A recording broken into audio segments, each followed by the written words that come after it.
Oi pessoal, aqui é a Manuela e neste vídeo nós vamos começar a unidade 2, que são os métodos para achar raízes de equações não lineares. Neste primeiro módulo, nós vamos ver a ideia básica de como funcionam os métodos para achar as raízes. E no próximo módulo a gente já vai começar com o método da abscissão. Então vamos lá ao vídeo.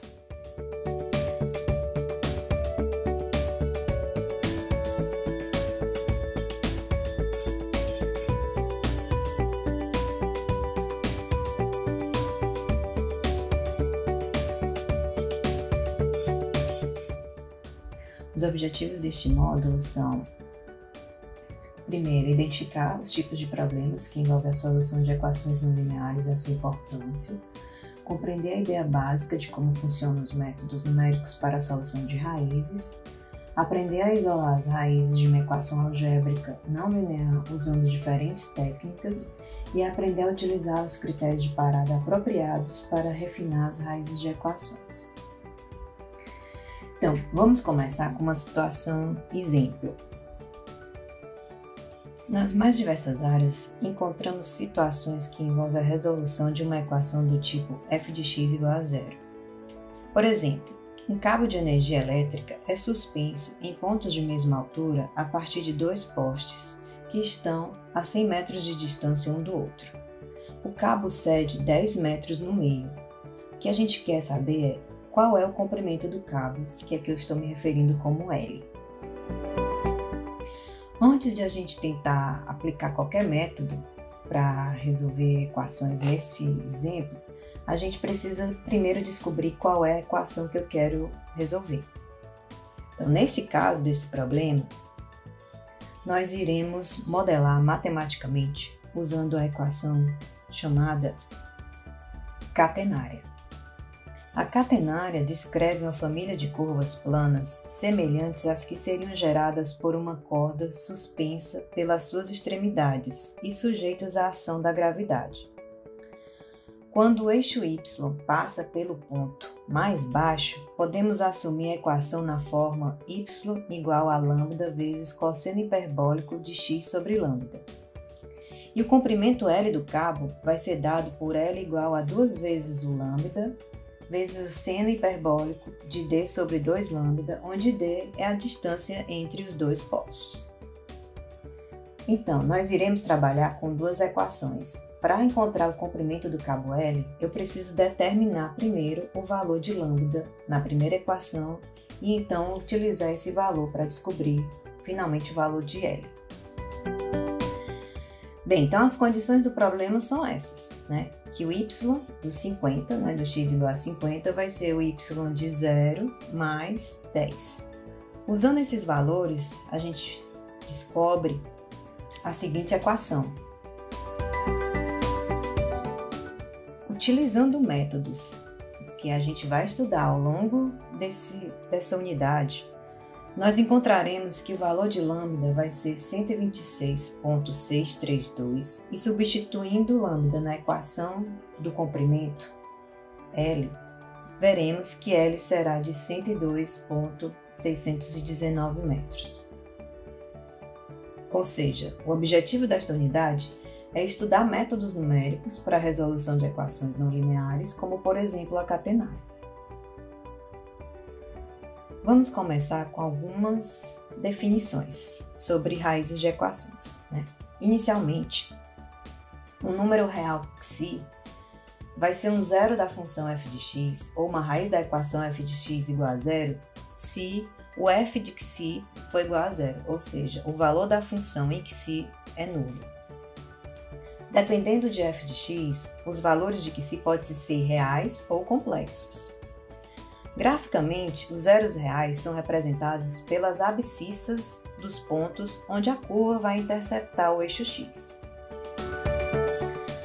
Para algumas equações, como por exemplo equações polinomiais de segundo grau, existem fórmulas explícitas que dão as raízes em função dos coeficientes.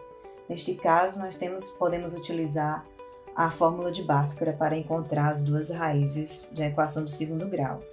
Em outros casos, é praticamente impossível encontrar os zeros exatamente, mas podemos obter aproximações para esses zeros com determinada precisão. Então, qual vai ser a ideia central dos métodos que iremos aprender. A partir de uma aproximação inicial, C0, que eu vou dizer que é uma aproximação para a raiz, eu vou refinar essa aproximação através de um método iterativo até eu chegar ao próximo bastante da raiz. Eu já defini o que é um método iterativo, ok? Esse processo vai ser dividido em duas fases. Na primeira fase, chamada localização e isolamento de raízes, que a gente quer obter um intervalo que contém a raiz, que eu estou chamando de um intervalo AB, tá certo? E aí eu garanto que o psi, que é a raiz dessa função f de x, vai estar dentro deste intervalo AB. A segunda fase, que eu chamo de refinamento, é melhorar sucessivamente as aproximações encontradas na fase 1, até eu obter uma aproximação para a raiz dentro de uma precisão prefixada. Eu também vou já explicar melhor como é que eu defino essa precisão, tá certo? Então, graficamente aqui eu posso definir essa fase de refinamento como, a partir de aproximações que eu vou definindo, eu vou melhorando elas a cada sucessão, a cada ciclo do meu processo. A gente vai já ver como é que isso funciona, tá certo? Então vamos começar com a fase do isolamento. Para a fase do isolamento, eu posso usar dois tipos de técnicas, tá certo? Uma técnica teórica ou gráfica para encontrar os meus intervalos. O ideal é que a gente encontre esses intervalos onde estão as raízes, de preferência, a gente vai ver que muitos métodos só encontram uma raiz por vez. Então, o ideal é que eu defina esses meus intervalos que contenham apenas uma raiz, né? Então, a primeira coisa é descobrir onde estão esses intervalos. Isso é muito importante, pessoal, porque quanto melhor for esse intervalo, seja menor, bem delimitado, melhor vai ser o sucesso da segunda fase, que é a fase do refinamento, certo? Então, para realizar a análise teórica, nós iremos utilizar o teorema dos sinais, que diz o seguinte: dado uma função f de x contínua e um intervalo AB, se a função muda de sinal nos extremos do intervalo, então vai existir uma raiz neste intervalo. E o que acontece se a função não muda de sinal nos extremos do intervalo? Ou seja, o produto de f de A vezes f de B vai ser positivo, né? Bem, três situações podem ocorrer. A primeira situação é de não haver nenhuma raiz, né? A função ou passa totalmente acima do eixo das abscissas ou passa totalmente abaixo. A segunda situação pode acontecer mais de uma raiz, certo? Então, ela pode cruzar aí duas vezes o eixo das abscissas. E, finalmente, a terceira situação é somente uma raiz, ou seja, ela vai tangenciar o eixo das abscissas dentro do intervalo, ok? Então, para nós, nenhuma dessas situações é interessante. Nós queremos garantir que ela cruze o eixo das abscissas apenas uma vez. Então, como é que eu garanto isso? Seguindo o teorema dos sinais, ele diz o seguinte: dado que a função muda de sinal nos extremos do intervalo, né, o produto f de A vezes f de B é menor do que zero, então, se eu garantir que a primeira derivada, né, o sinal da primeira derivada não muda, né, ao longo do intervalo, ou seja, ou ela é sempre positiva ou ela é sempre negativa, eu garanto que a raiz é única dentro deste intervalo AB, certo? Ou seja, ela vai cruzar apenas uma vez. Isso dado que a função, só relembrando, a função f de x ela é contínua. Então, vamos ver um exemplo prático onde eu posso aplicar análise teórica. Suponha que eu tenho essa função f de x igual a x à terceira menos 9x mais 3, e eu quero descobrir os intervalos onde estão as raízes. Para isso, eu vou analisar o sinal da função ao longo da reta real e eu vou descobrir onde é que ela muda de sinal, certo? Então, para isso, eu vou construir aqui uma tabela, né, mapeando os valores de x e f de x e vendo onde a função vai mudar de sinal. Aqui, a primeira coisa que a gente vai observar, vamos começar do número bem pequeno negativo, né? Tipo menos infinito, e ver o que acontece com o sinal da função. Se vocês observarem bem aqui este polinômio, vocês vão ver que esse termo aqui, o expoente é ímpar, quando eu plugar um valor negativo, ele vai ficar negativo. Esse segundo termo aqui, ele vai virar um número positivo quando eu plugar um valor negativo aqui, certo? Mas observem que esse termo de expoente, a terceira, ele vai ser muito maior do que esse termo aqui positivo em vermelho, certo? Então, quando eu plugar aqui um valor negativo muito pequeno, essa função vai ter o sinal negativo. E isso vai acontecer até que x à terceira se aproxime, né? Ou fique menor do que o menos 9x para números negativos, certo? Quando é que isso vai acontecer? Olha, quando x for um número menos 3, o que vai acontecer com esses dois termos aqui? Ele vai zerar, né? X à terceira vai ficar menos 27 e o menos 9x vai ficar mais 27. Ou seja, esse termo vai zerar e o resultado da função vai ser 3 e essa função aqui vai virar positivo, tá certo? Então, aqui nesse caso, quando o x for menos 3, a função vai virar positiva. E isso vai acontecer, né, com os números negativos, até esse número aqui ficar positivo de novo, que aí esse termo menos 9x vai ficar negativo, e aí a função vai mudar de sinal novamente. Quando é que isso vai acontecer? Isso vai acontecer, pessoal, quando o x, né, vamos ver aqui, quando o x for igual a zero, o que vai acontecer? Quando o x for igual a zero, essa função ainda vai continuar positiva, certo? Na hora que o x passa para 1, esse termo aqui, o menos 9x, fica negativo, certo? Ele vai dominar o valor da função. E aí a função vai ficar negativa novamente. E isso vai acontecer de novo até o x ficar igual a 3 de novo, né? Que aí esse termo x à terceira, ele vai ficar exatamente igual ao menos 9x, vai zerar e a função fica positiva. E aí ela permanece positiva até chegar mais infinito, né? Esse termo vai ser sempre x à terceira, vai ser sempre maior aqui do que o menos 9x, ok? Então, analisando aqui agora, né, a gente já fez aqui um mapeamento, eu vejo que a função muda de sinal, né, entre menos 5 e menos 3, entre 0 e 1 e entre 2 e 3, certo? Ou seja, nesses 3 intervalos aqui, ok? Então, eu vou definir aqui os meus 3 intervalos, contém as 3 raízes. Ou seja, nesse caso aqui, nós observamos que a nossa conclusão é essa função é um polinômio do terceiro grau, né? Isso aí já podemos observar. A gente vai ver mais adiante, né, algumas particularidades de polinômios, mas nesse caso aqui, o polinômio de grau 3, ele vai ter 3 raízes e nesse caso as 3 raízes são reais e distintas, certo? Ainda na fase de isolamento, uma outra técnica que eu posso utilizar é a análise gráfica. Na análise gráfica, eu quero esboçar o gráfico de f de x e vou achar os intervalos justamente observando onde a função cruza o eixo das abscissas, certo? Para isso, eu posso utilizar ferramentas, né, como o Octave, o Scilab ou o MATLAB. Então, vejamos aqui o mesmo exemplo, né, da nossa função f de x, que é igual a x à terceira menos 9x mais 3. Eu utilizei, né, nessa figura que eu estou mostrando, o Octave para desenhar a função que eu estou desenhando aí em azul.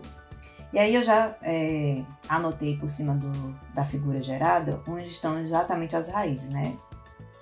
Anotando aí, marcando com xi1, xi2 e xi3, tá certo?